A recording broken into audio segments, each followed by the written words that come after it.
Before we get into today's episode, I just want to talk about being a working mom for a moment. Before the pandemic hit, I was honestly struggling to juggle it all.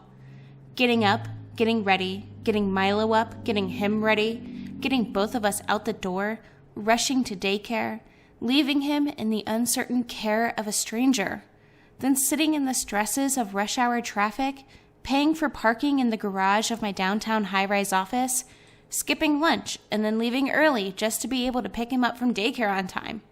Corporate finance didn't match me as a solo parent, and that's why I chose to build my own home bookkeeping business.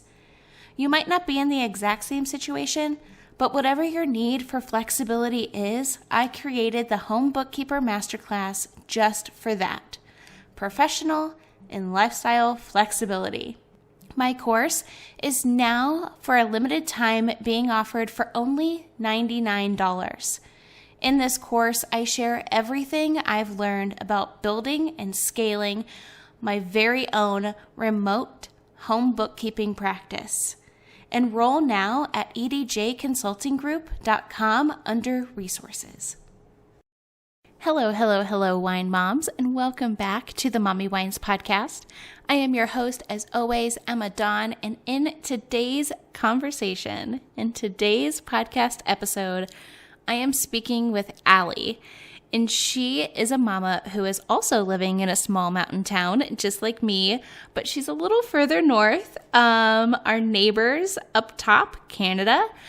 And she is a wine lover, an exercise addict, a total foodie, and the sweetest thing, I love it having Canadians on the show. They are just, darling and so sweet.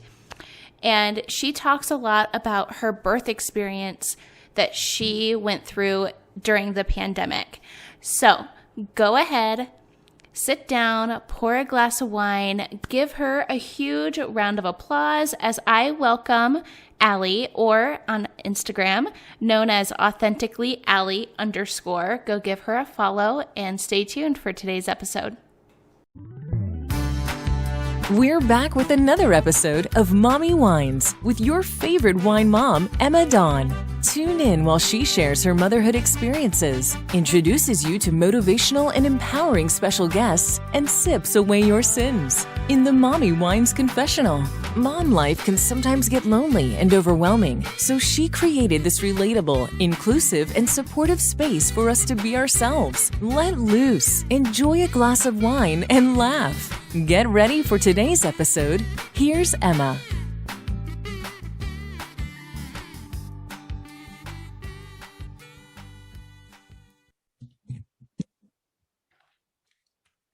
Can you hear me? Oh, I can hear you now. Yay. Okay. Oh my God. Hi. Hi. Don't mind how I look right now. I just got in the door. Oh, no worries. I have a date tomorrow, and I'm looking. I pushed my computer way back, and I was I got up to get something, and I was looking at myself, and I'm like, oh, now I'm nervous. Oh, that's exciting. How are you? I'm good. I just got the baby down, so hopefully he sleeps for a little bit and he doesn't interrupt this. We'll see how that goes. So where are you at? So I live in a small town in British Columbia in Canada. Oh, fun. Yeah. Where do you live? In Nevada. Cool. So I'm south. Nice. Is it warm there?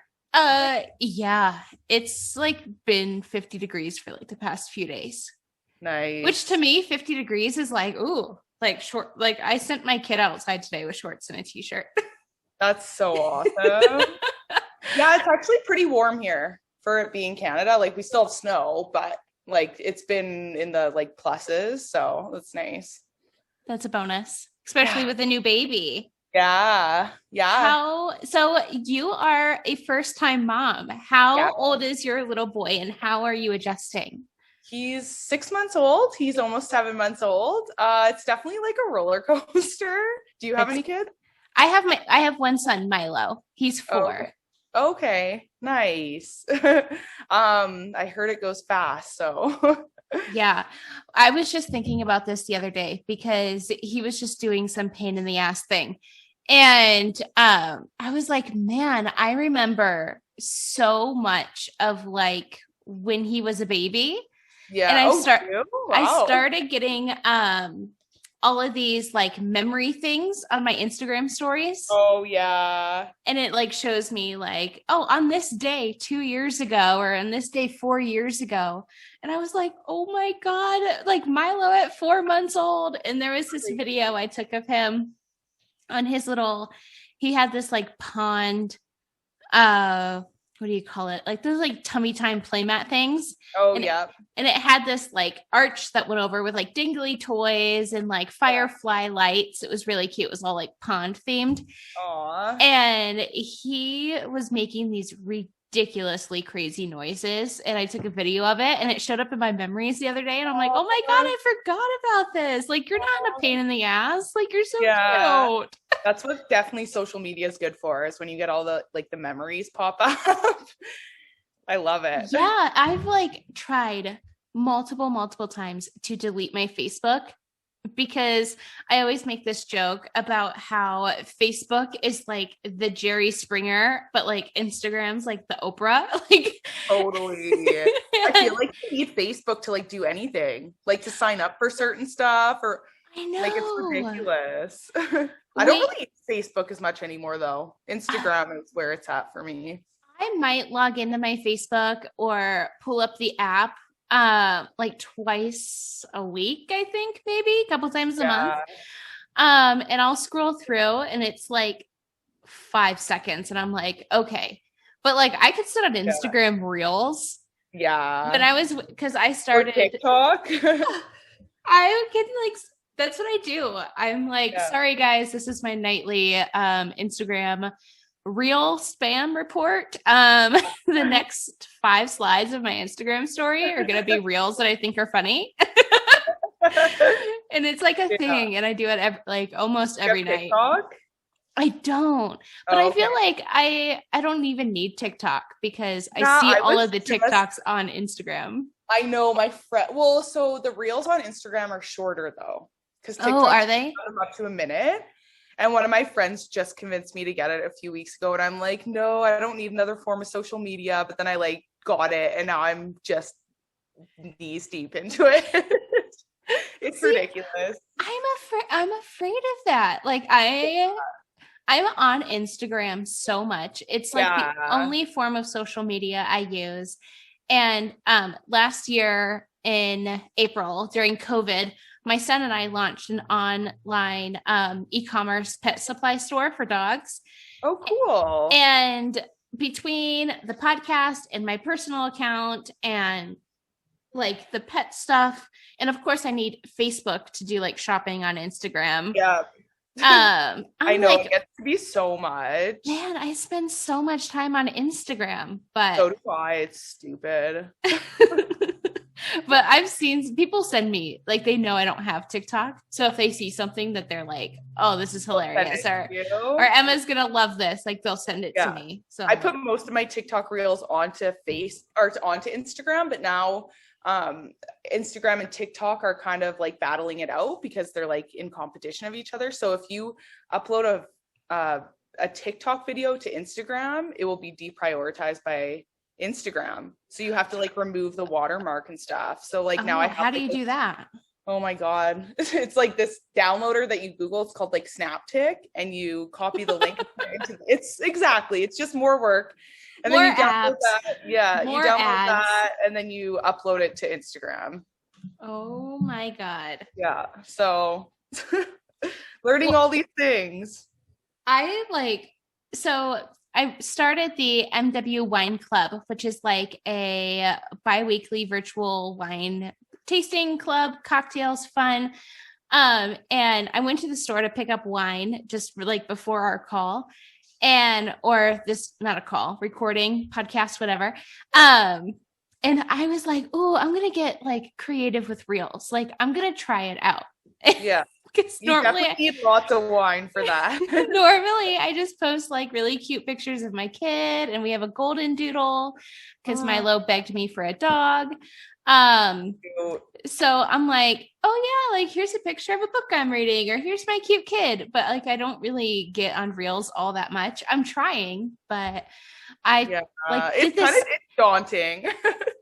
I did this super cute like wine aisle reel, and I'm like, oh my Nice. God, like this is gonna go viral. This is the freaking cutest thing ever.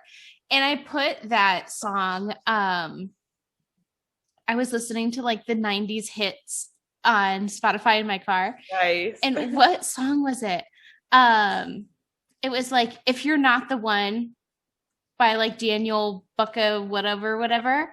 Daniel Bedingfield or whatever his name was. I think so. Do you know what I'm talking about? Yeah, he had like a few hits. Yeah, he's like, I don't want to run away. Oh yeah.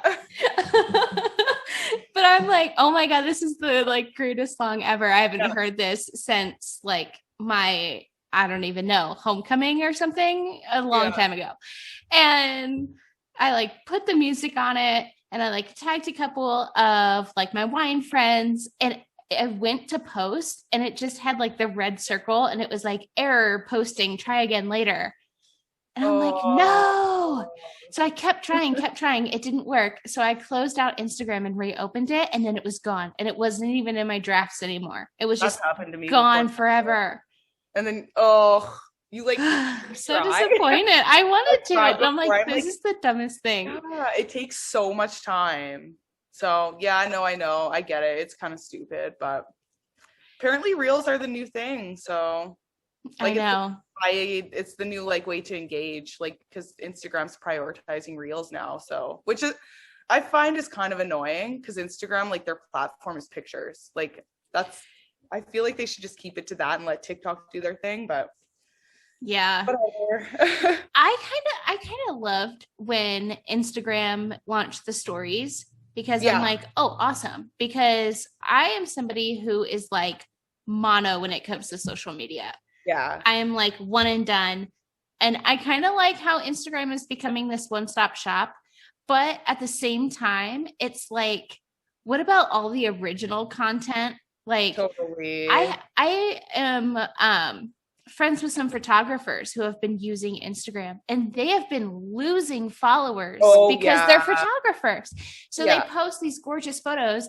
They used to have like 70, 100,000 followers, which is like stupid to even have. Like, I feel dumb even having this conversation, but I'm like, this is 2021, right? Like, this is the world we live in. Oh, I know. But, and they used to not do any other marketing. They would just have like client referrals, and people reach out to them on Instagram. Yeah. But now they're losing followers because you have to do reels. You have to do reels. And like some photographers I've seen have made like adjustments. Yeah. And they're like doing a little bit more like behind the scenes kind of stuff. But I'm like, man, if like that's your thing. I hate that whole algorithm thing. Like, I feel like each part of it should have the same, like, what word am I looking for? Same substance, you know? Like, a picture should have the same like opportunity as a reel or a video or whatever. So let's just trend the hashtag equal opportunity Instagram. Yeah. We should. I'm like, my cute kid pictures are no longer popular because it's not a cute kid reel. And I'm like, that's really disappointing because everyone's engagement is down a lot. I'm in like some engagement groups like behind the scenes, and a few of the things that we've talked about is everyone has noticed how much their engagement's been down. Like, it's crazy. And it sucks for businesses and stuff that like depend on that. Yeah, I don't know. Sucks. I know. It's all the new people coming on board. Yeah.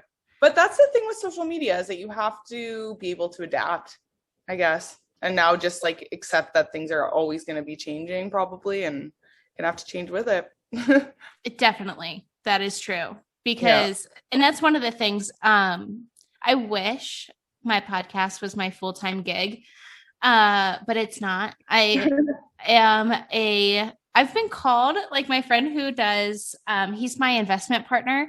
He calls me a business coach every time he refers people to me.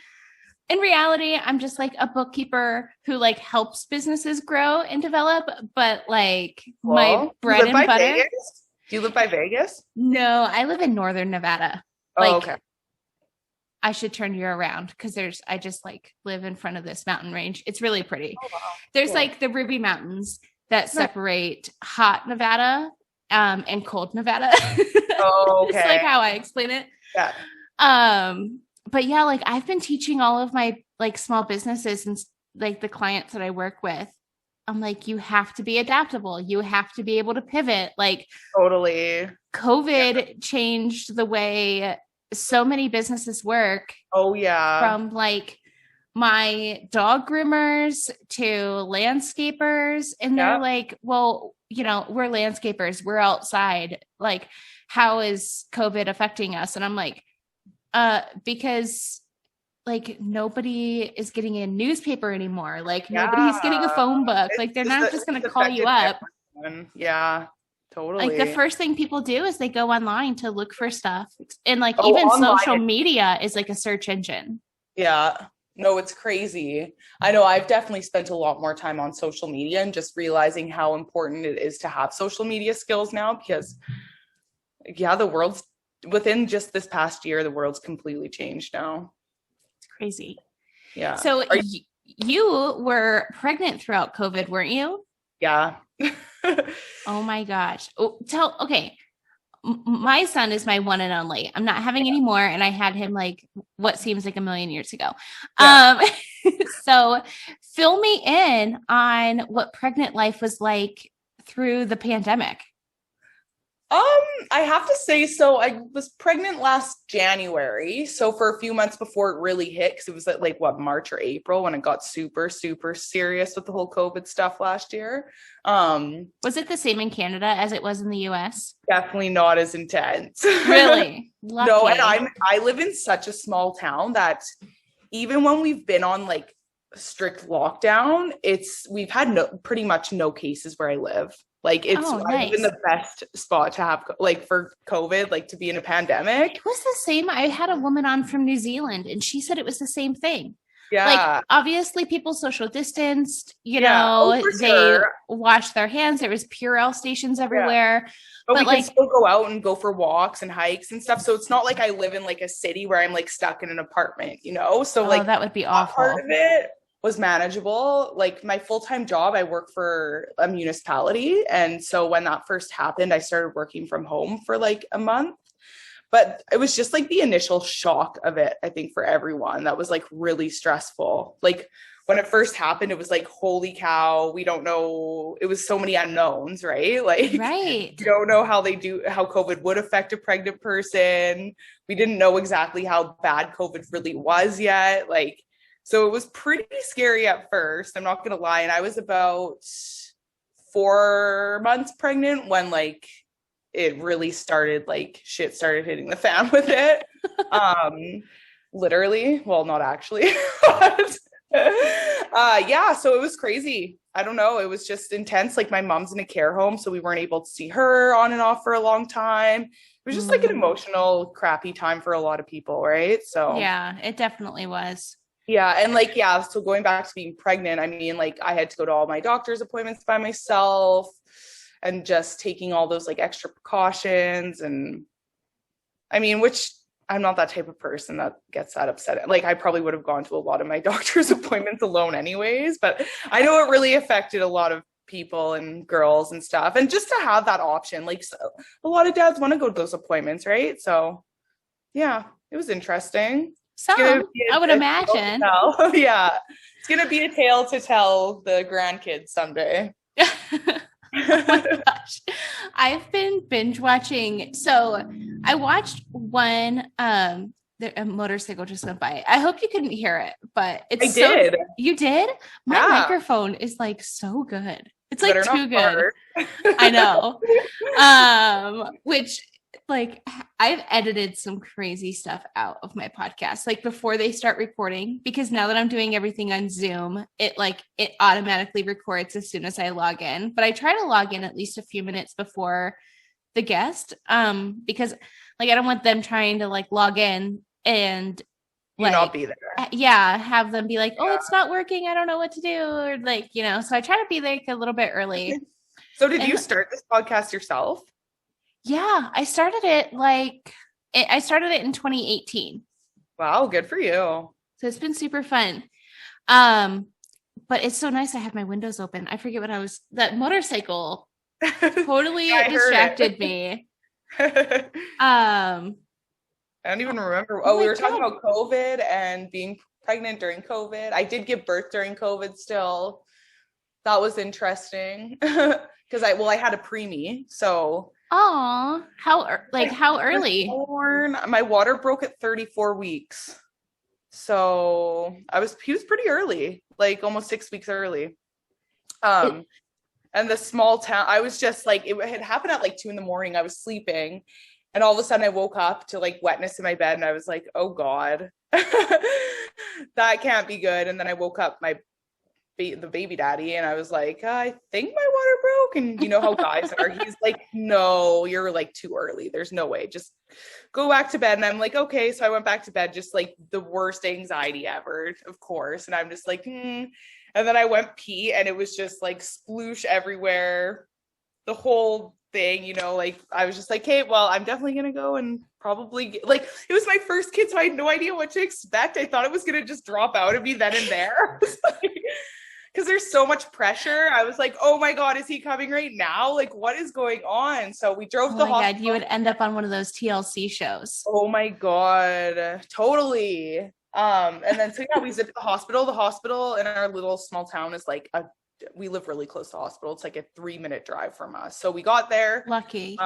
Yeah. But because it's such a small hospital, they didn't have enough staff to take me on. And because like Johnny was a preemie, so they had to fly me to a different hospital that's 4 hours away. That's like a bigger city where they actually had like the proper staff and it was a NICU and all that. So at first it was really scary and sad and I didn't want to leave our town, but it ended up being the best experience.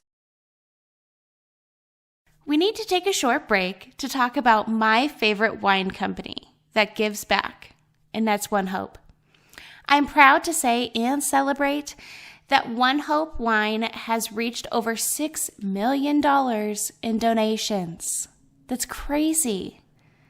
One Hope's award-winning wines are made by some of the most acclaimed winemakers in the industry, blending traditional winemaking methods with modern techniques. Each exquisite bottle becomes a catalyst for change. One Hope's commitment to high-quality wine is as important as their commitment to the causes they support. Through the sale of every bottle, One Hope has donated over $6 million to impactful causes around the world. They have built a school in Guatemala, funded over 19,000 days of clinical trials for breast cancer research, planted a forest in Indonesia, provided over 3 million meals for children in need, and found over 80,000 pets forever homes. If you're going to sip, then sip with purpose. They even just released the new tasting flights, mini bottles for you to have your own wine tasting right at home. Shop, ship, sip, One Hope at onehopewines.com/myshop/mommywines. Link is in the show notes below. Okay, wine moms, let's get serious, but just for a moment. For years, I have been dreaming up and working on putting together a nonprofit program to aid the youth aging out of the foster care system.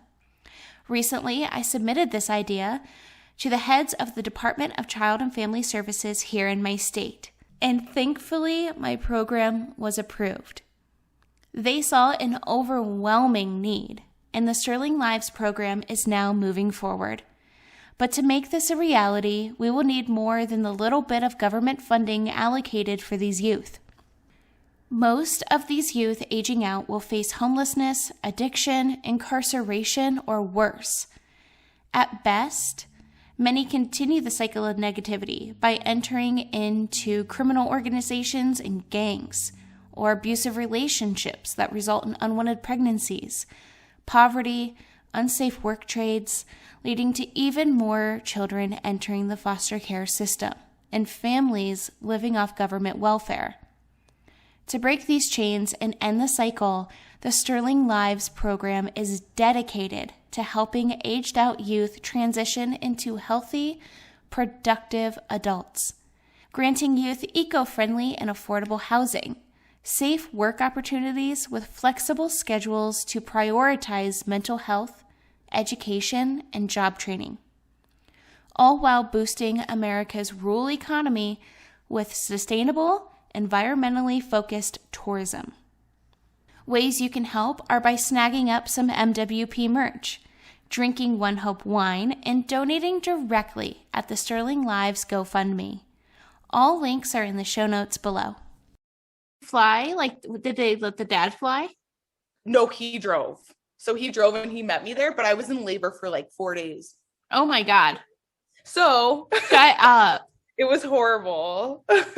See, what you were talking about with your water breaking, like I thought that was going to happen to me every moment of every day for weeks. My son was 2 weeks late. Oh God. And so I met my son's dad when I was living in the teeniest tiny town in southern Utah, like by Bryce Canyon National Park. Oh, wow. And I was out there for like a contracted job. I'm like, I would say like, I'm surprised people live there, but they really don't. There's only like 100 people who live there. Oh, okay, so you know what a small town's like. Yeah. Well, I've only pretty much ever lived in small towns, except for when I was traveling. I live in a teeny tiny town now. I don't know why whenever I think the States, I'm like, oh, huge cities everywhere, but there's so many small towns. There's like one or like two, depending, big cities in like each state. Which like the, capital cities like Detroit. I'm originally from a suburb outside of Cleveland, but like I grew up in like the village next to the township, next to the suburb, which is so I'm like, I'm used to being a ways out. Yeah. But like, so there's no doctors. There's like a hospital that has like a rotating staff of like specialists. Like one day it'll be like a heart doctor, or the next day it'll be like a orthopedic doctor. Oh my God. So like they didn't have like, it's not like a really staffed situation out there. It's just like, I don't know, Mormons, they normally just like super there's like Mormons. There's like multiple wives who have had multiple kids, so like they're experts apparently. So my doctor, when I finally got out to Nevada, had no idea what my due date was, and my son is smaller, so he's like, oh, I'm gonna estimate and say this is your due date, because I couldn't even get to a doctor until I was like 13 weeks pregnant. And my first doctor's appointment is when he told me, he's like, oh, you're having a boy. Really? Yeah. Easy. Oh my gosh. Because I called a doctor back home because a friend of mine is like the head of the nursing department at Cleveland Clinic Hospital, which is like a really big, well-known hospital. So I call her and I'm like, can you connect me with like a doctor? I just need to ask them questions. And they're like, yeah, ask questions. Like she had this guy call me back, and he was like, if you're coming back home anyway, you might as well just wait. There's nothing we can really do. Like the beginning doctor's appointments are basically just like, yeah, you're pregnant. Like nothing really happens, Yeah. So he's like, it's not a big deal. It's fine, whatever. So I'm like, okay. But yeah, so because my son is smaller, Zeppelin, shut up. My dog is like barking at people driving by. Because my dog is smaller. Oh, cute. Come here, Zeppelin. You want to say hi? Come on. Oh. cute. This is my son's dog. Cute. Dogs are the best. But because my son's smaller, he thought my due date was like 2 weeks, 3 weeks later than what it was. So after I had my son, they had to like I went through 2 rounds of Pitocin and 2 rounds of Cervidil, still didn't go into labor, ended up having an emergency C-section. And he's like, oh, I think I had your due date wrong because your son's a little overcooked. And oh my God. And he was not cute as a newborn. He's definitely cute now, but he was not cute as a newborn. He had like all this like dry skin because he was just like in there too long, I guess. Wow. So he like shed like 4 layers of skin. That's crazy. It was wild. Weird. But luckily we weren't in the middle of a pandemic. Yeah. Crazy. All right, go lay down. Go bark at people out the window. Go on. Thank you. Yeah, giving birth is no joke, that's for sure. So are you planning on having more, or are you just enjoying your one? Right now, no. I am with you. I don't know. I don't know if it was like a Utah that turned me off to having multiple kids, or if it was just like now that I've been through the process of what it takes to bring a human being into the world, I'm like, that's fucking tragic. Yeah. I'm not doing that again. No, that's kind of how I feel too. I was just like, I personally had like the worst labor experience ever. And just like going back to that all the time, like 4-day labor, like I was so drugged up and out of it for the whole 4 days. Like I barely even remember because I was in so much pain. Well, luckily you weren't trying to like go natural. Could you imagine natural for 4 days? No. I was never the type that was like, oh, I'm just going to go natural anyways. Like, if I'm in pain, I'll take the pain meds.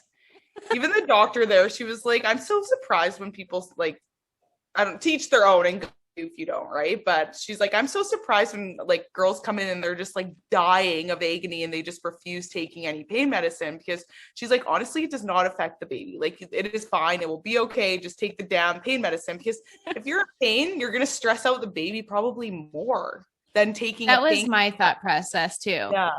Yeah, well, exactly. And that's where my labor started getting really bad, is that my contractions were so bad that the baby's heart rate was like slowing down to like, it stopped a few times. It was crazy. Oh my gosh. Yeah, because I was in so much pain.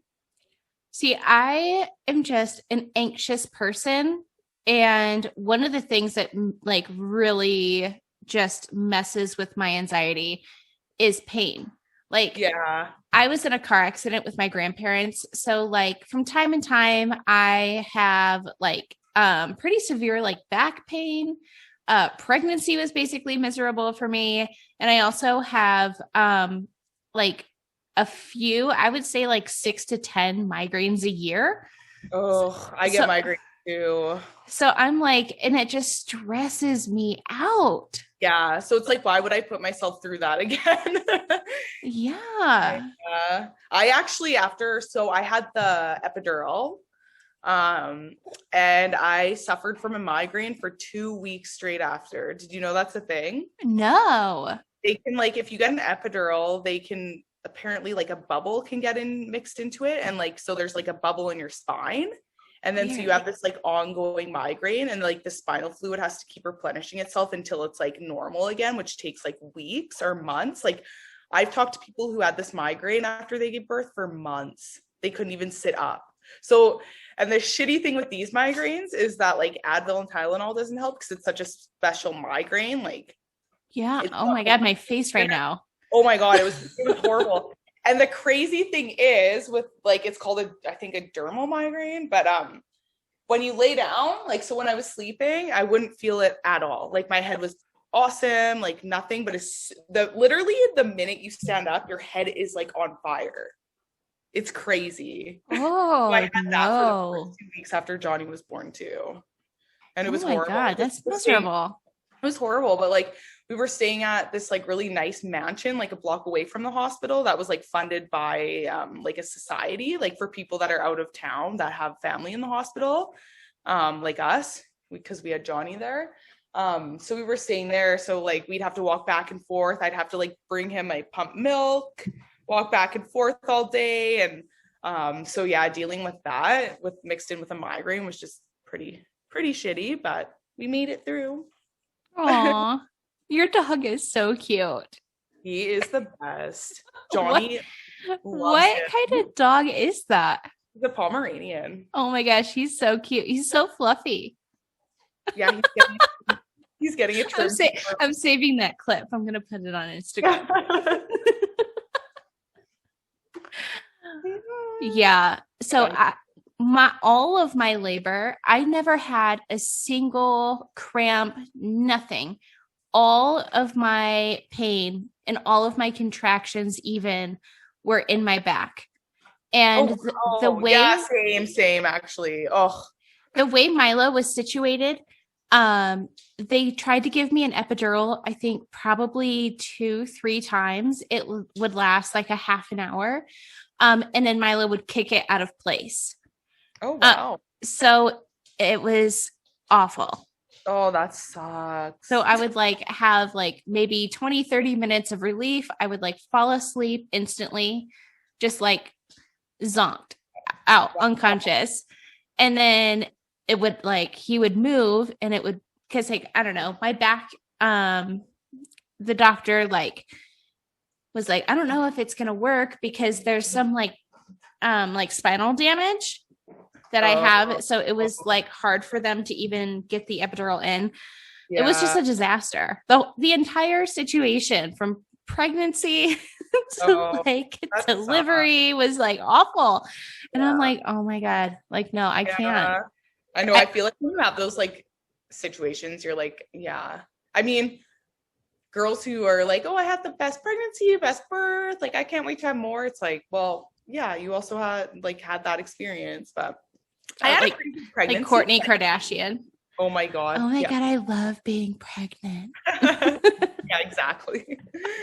I didn't have too bad of a pregnancy. Like I actually had a lot of energy. I was healthier than I was like without being, well, cause I like to drink and I like the good things in life. So, and obviously I wasn't drinking when I was pregnant. So I was actually a lot healthier and I was like exercising a ton. I didn't really gain any weight. Like it was crazy because by the time Johnny came, I had only gained like 12 pounds and I had barely started even showing or feeling movement. So I never even like really felt pregnant. So when he like came out of me, when he came out of me, I was like, how was that in me? Like it was crazy. But like my sister is pregnant at the same time as me. And she was like complete opposite because she actually was overdue too. And she's like, I hate you.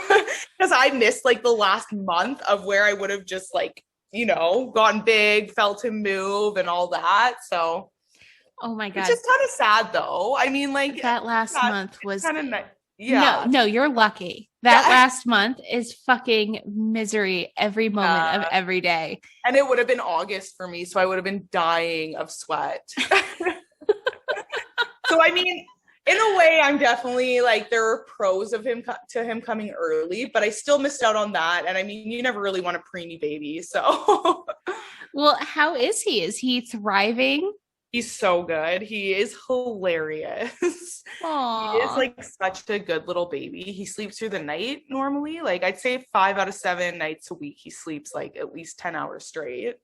Oh my God, lucky. Yeah, he's just like my little adventure buddy. So he comes with me everywhere. We have so much fun. He's good. He's tiny. Like he's in the first percentile for weight. Aww. He's really little, but he's so cute. I love him. He's adorable. Okay, maybe I will have more. No, join my club. The solo kid club. He's awesome. He's good. I feel like more people need to be on my side with this. Even though like totally there's all that like the single, what is it? Only kid syndrome where Milo's just going to grow up and be like a total fucking asshole, but no, whatever. I think that's going to be a norm now. And like, I have a lot of friends who don't want kids either. So really? Yeah. See, I never really thought of having kids. Like I was diagnosed with PCOS, when I was 20. Thought I was 21, but no, I was 20. And that kind of just like took it off the table for me. Oh, And I'm like, cool. Is that endometriosis? It can lead to that, yeah. My sister has endometriosis, so she never thought that she would be able to. Yeah, it can lead to that. My doctor said I have like beginning stages just because the like scar tissue from like all the cysts and stuff. But yeah, I was like, oh, okay, cool. Like that's taken off the table for me. I was 20. So like I didn't really care that much. Like I was like kind of bummed out, and it kind of changed the way I thought about life. But but then Milo came, and I'm like, oh, okay. You're like, I guess I can. Yeah, and I had him like I don't want to say late, but every time I tell people I had him when I was 26, they're like, "Oh my God, that's so late." I'm like, "Is it really?" That's so weird, because I feel like in Canada, I think now the average age of having a baby is 30 in Canada. See, I feel like that's reasonable. Yeah, like you're like if you went to university, like I you're still done. Feel like I was too young. I'm like, I still had so many fun years ahead of me. I don't know. I think I'm glad you said that though, because I'm 31 also, and I feel so like old. That's crazy. None of my high school friends have babies yet. Like, really? Nope. I'm the last one. I think that it's different in the States than Canada. Like, I don't know. Maybe I just get that just from watching Teen Mom, but oh, yeah. But no, I don't know. I maybe I'm completely wrong, but I've always felt like maybe it's a younger thing in the States and Canada. I don't know. Probably. Yeah. I also feel like Canada is so much more progressive, especially when it comes to women. Yeah. Totally. That like they're just y'all are just like, so years ahead of us. Like they've just like finished their master's degrees and stuff like that. So it's like they didn't have time to have kids yet, right? So I was like the first one, and I'm 31, and that's like I'm talking about like over a dozen girls. Oh my God, it's crazy. Yeah, out of my friend, like I have one friend who I don't even know if she's going to have kids, and we've kind of lost touch, but she's also not married, and I'm like, oh hey, like unmarried people over here. Yeah. So I'm like, I don't even know if she's gonna have kids. Yeah. But I'm like, yeah, everybody reached out to me and they're like, oh my God, like you're the last one. Let us know if you need any advice. And I'm like, their kids are like 9. I am like also so one they of the were youngest. Like right out of high school. A lot of them were like in college years. Like I'm the youngest one. A lot of my friends are older than me, but like still like their kids are way old, and Milo's like so young, and I'm like, man. Honestly, I'm so glad I had my 20s, because like, okay, so I was like a party girl. I had fun for 10 years from like when I was 19 till I was 30, and I am so happy I did that. Yeah, I just can't even imagine like not having that. It was fun. It's so weird because I look back and I'm like, okay, like that's interesting. It's kind of hard because I'm like, what would I do? Sometimes I think I was like, if I wasn't a mom, what would I be doing like right now? And I have like no idea, because if I was a mom, what is it, Friday? Yeah, I'd still be at work for 15 more minutes, and then I'd probably be getting drunk. But like when I wasn't a mom, like the opportunities were like endless. Like I also turned into a workaholic, but I partied my little fanny off too. And I'm like, man, what would I do? And I needed the like, it was time to grow up. Yeah.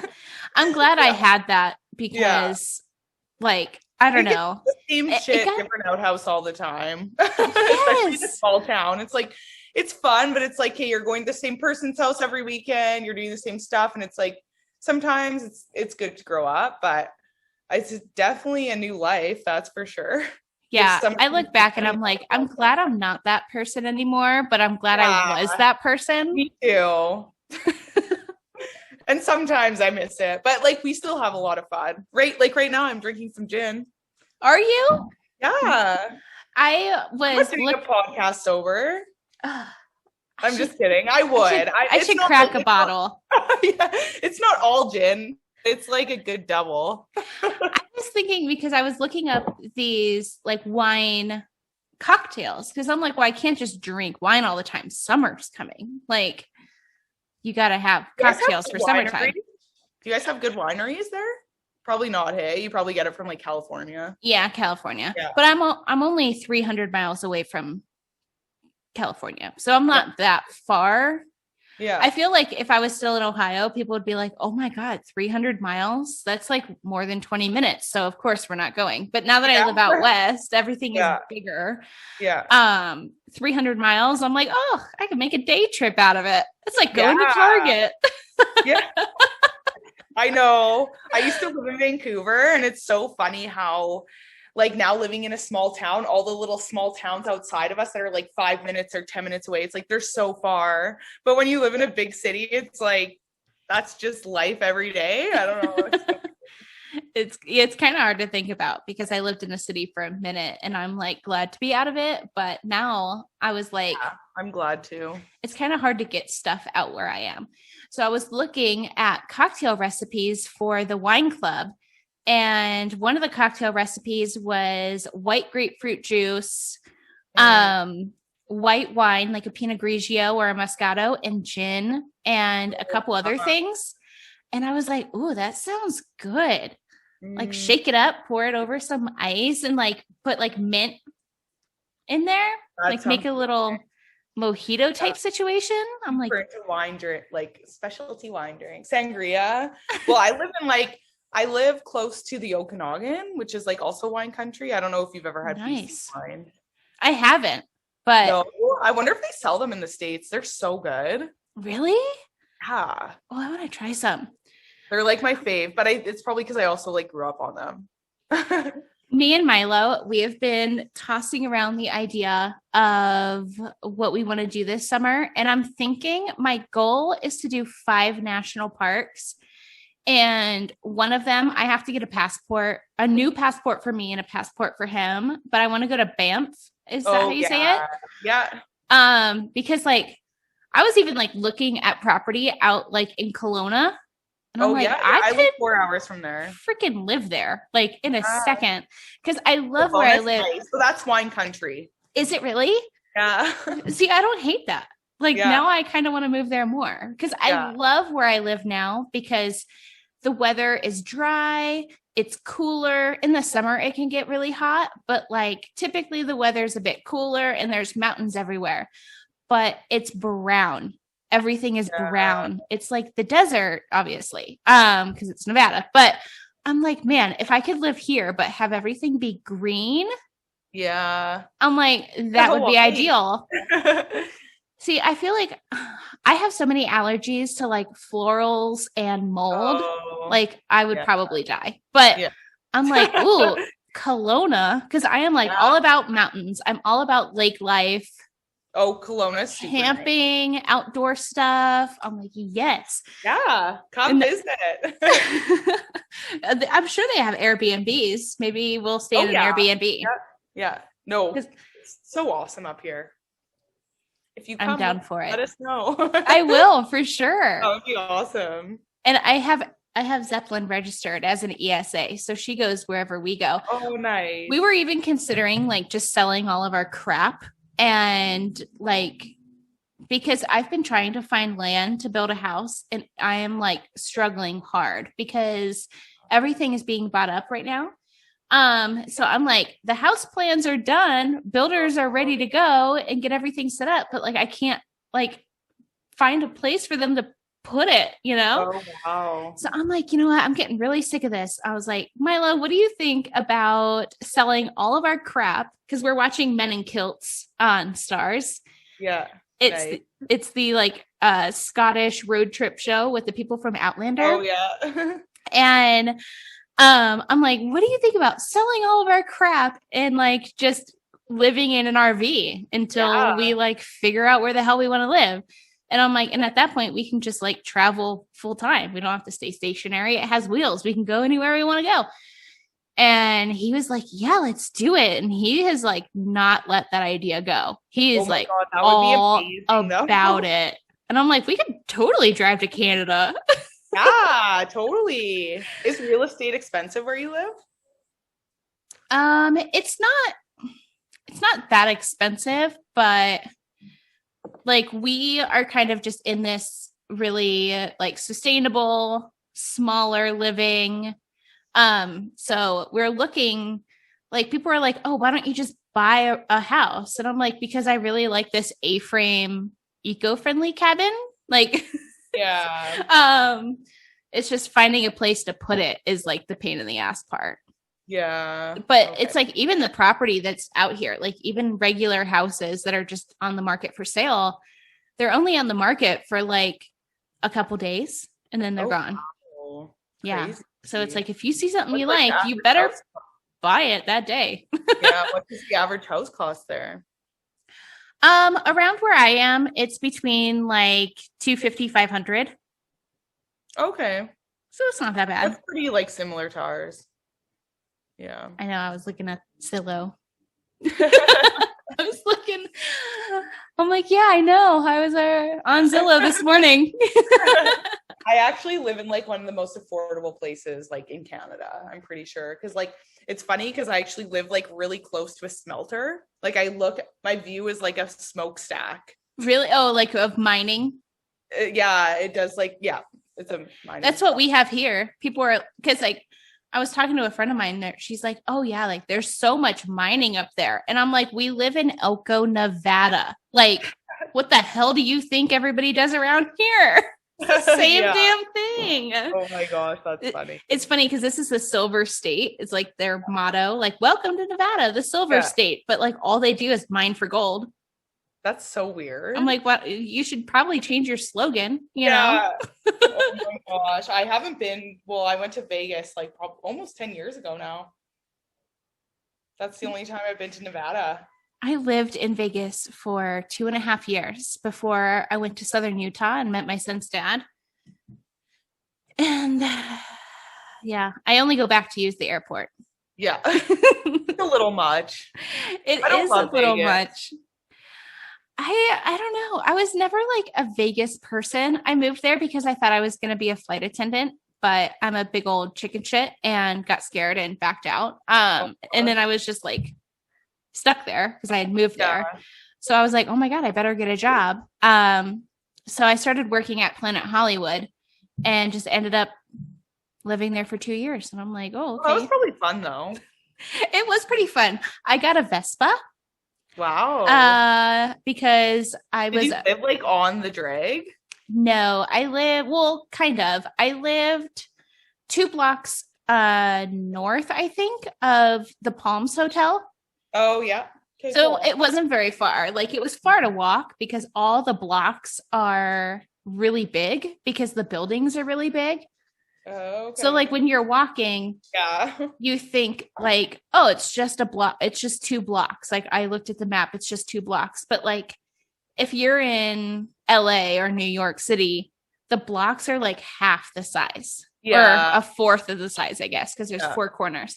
Yeah.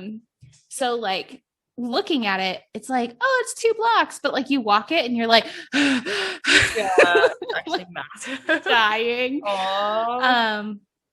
So I was obsessed with the Lizzie McGuire movie when she went to Rome like a million years ago. Yeah. And I was like, oh my God, I want a Vespa so bad. But I grew up in Ohio. I lived in Cleveland where it like snowed and rained and all this stuff. So I'm like, I can never get a Vespa. And then I moved to Las Vegas. And you're like, and I was like, oh my God, if I could totally get a Vespa now. So I got a Vespa. Cool. And I drove it to Planet Hollywood every single day. That's awesome. That sounds like fun. I do that. It was fun. Vegas is fun. I miss going to the States.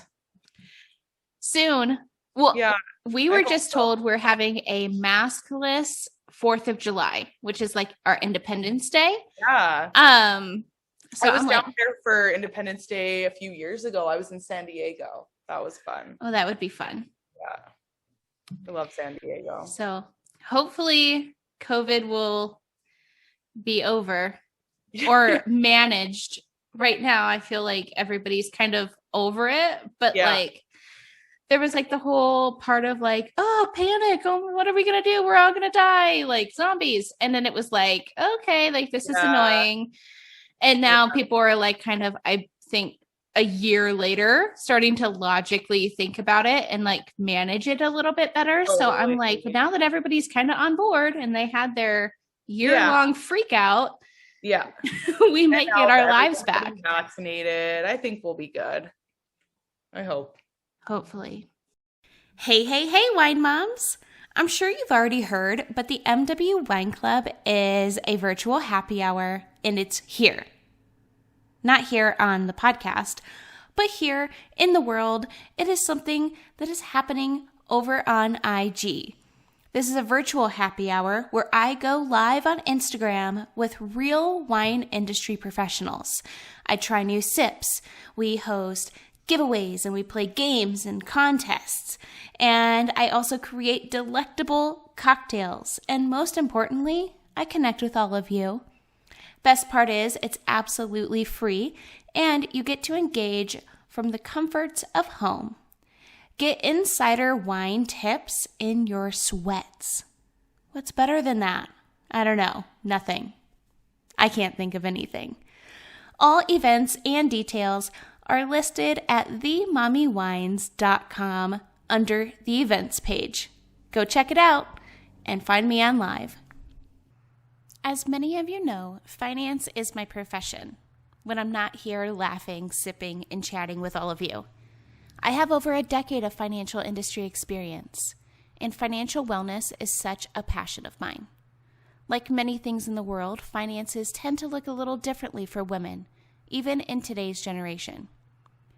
Webull has simplified the stock market and investing game with an easy-to-navigate, zero-commission platform that has free real-time quotes, multi-platform accessibility, 24/7 online help, and extended trading hours. If you're looking to increase your financial portfolio and set up your retirement IRA and start investing in yourself, click the link in the show notes below to receive 2 free stocks on me. But we do confess on this show, and I have one that I think you're going to really enjoy, and it might be a look into your future, so beware. But did you prepare a confession?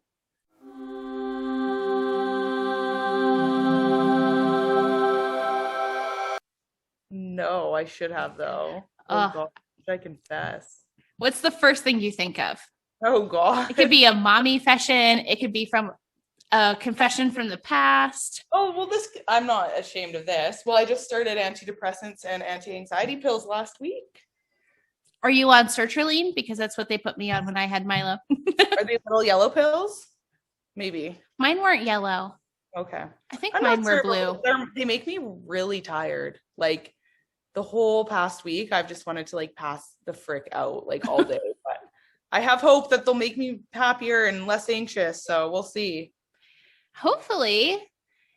Is it like kind of like a permanent thing, or does your doctor think it's just like postpartum hormones? No, it was crazy because like the first 4 months after Johnny was born, you do like the postpartum check-in and everything, and like I was doing great. And then it was just like after that, I think that mixed with like COVID and everything else, and like not seeing people a lot and just a lot of shit going on, I like everything kind of started hitting me at once. And I like having a kid's crazy. Like you have good weeks and you have bad weeks. And I just had like a really bad week. And I don't know. I just went to him. So I'm trying this out and seeing if it like balances everything out. And yeah.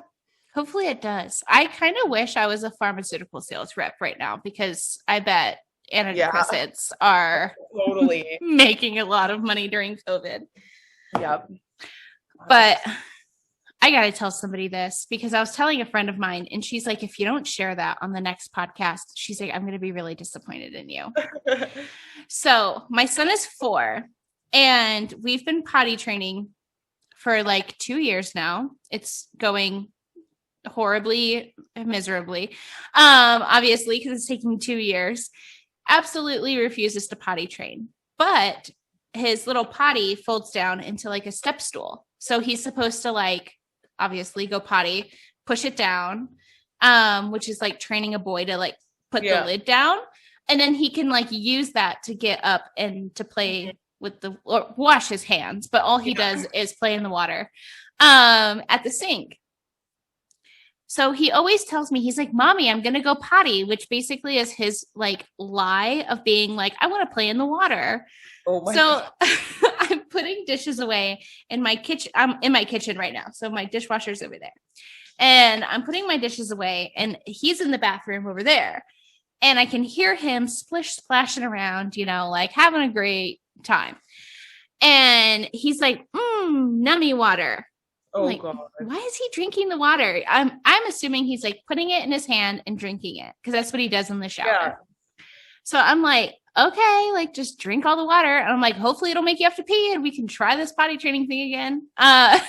Just like never going to happen. I always make the joke of I'm going to just be packing pull-ups in his like suitcase when he goes off to college. He's never going to potty train. But so I go in there because he's like been playing in the water for like 10 minutes. And I'm like, what the heck? Like, okay, this is enough. Like, we live in the desert. You need to calm yourself down.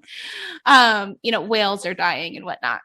And so I go in there and he has my Diva cup and he's filling it up with water and drinking out of it.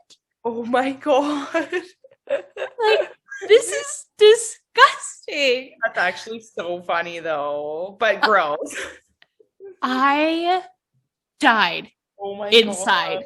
God. Like legit died inside. Like, no, not for you.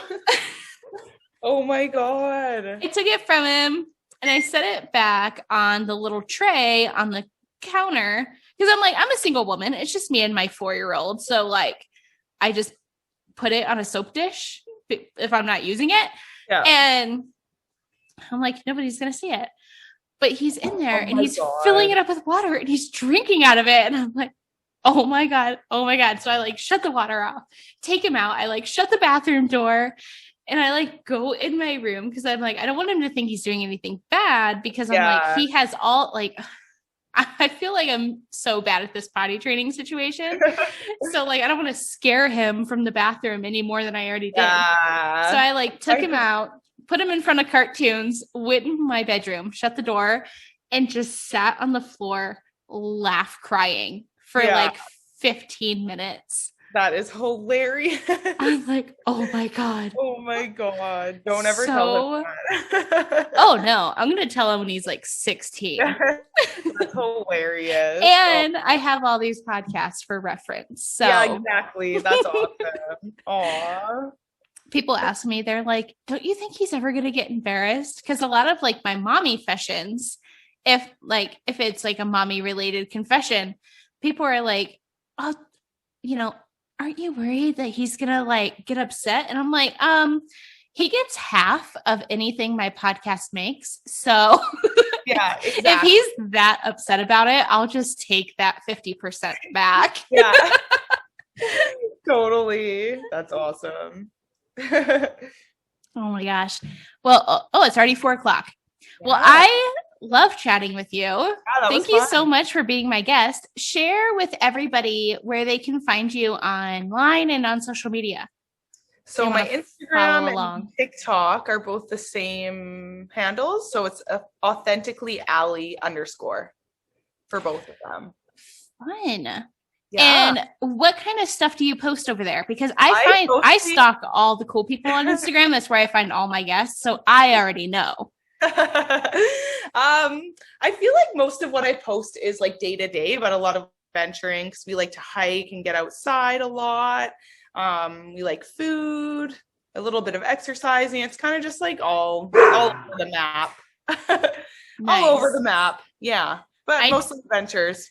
I need to get back on I feel like the quarantine 19 hit me a lot harder than I thought it was going to. So I think a lot of people are in that boat. I need to get back on that fitness train. Yeah. You will when you want to. Yeah, that's like the thing. I'm like, I've gotten really comfortable in quarantine. So I'm like, when is that going to kick back in?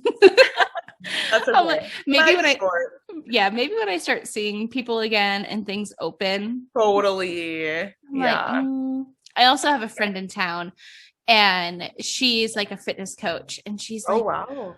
She's like, okay, if you lift weights with me twice a week, I will do yoga with you 3 times a week. And I'm like, okay. Yeah. You need friends like that. That's all I do is like the incline trainer. I have like, she calls it a HIIT workout. I call it my soon to be patent pending Dog the Bounty Hunter workout. Which is basically like, you know, when you go to the gym and the treadmills have those little TVs. Yeah. I would go, and after I had Milo, I would put him in the kids club, and he was like 5 months old. He would basically just like hang out in this little like padded mat thing, like chew on stuff. But I would take him, put him in the kids club, and then I would do the incline trainer, and I would watch Dog the Bounty Hunter. And then like on the commercials, I would lower the incline and like do 30 minutes of sprinting, and then 30 minutes of like my feet resting on the sidebars. So like just standing there, catching my breath basically, because I had a 5-month-old baby. I was out of shape. And then I would do that, like repeat that over and over until the show came back on. And then when I was watching Dog the Bounty Hunter, it would be like at like a high incline, and it would be like 2.5, 3. So I'd be like walking uphill. And then during the commercials, I would just repeat it until the show was over. That's awesome. And then if I got really adventurous, because it was in the middle of the day, I would switch to Wendy Williams. I like that. That's awesome. But yes, thank you so much for being my guest. Everybody go follow Allie, and yeah, it's a good time over there. I'm going to snag one of your pictures from the for the podcast promo. Cool. Yeah, thanks for having me. You're welcome. Have a good rest of the week. Yeah, you too. I'll talk to you soon. All right, bye. Bye. Thank you for listening to this episode of the Mommy Wines podcast. Make sure to leave a rating and review. And don't forget, if you're listening on YouTube, to give this video a big thumbs up and make sure to subscribe. And feel free to share this episode with your friends. Be like, hey girl, just listen to this super awesome and relatable podcast from Mommy Wines. Here's the link to the episode. Have fun. You know. And to support the show and keep it growing, snag some MWP merchandise available at themommywines.com. You can also find all of my wine gadgets and my favorites right there under the shop page. For even more tipsy content, follow Mommy Wines Podcast on Instagram. On IG, I go live with real wine industry professionals. I try new sips, connect with all of you wine moms, and share some pretty funny memes, if I do say so myself. All sponsor info and links will be available in the details below. So until next Wine Wednesday, mamas, parent and drink responsibly.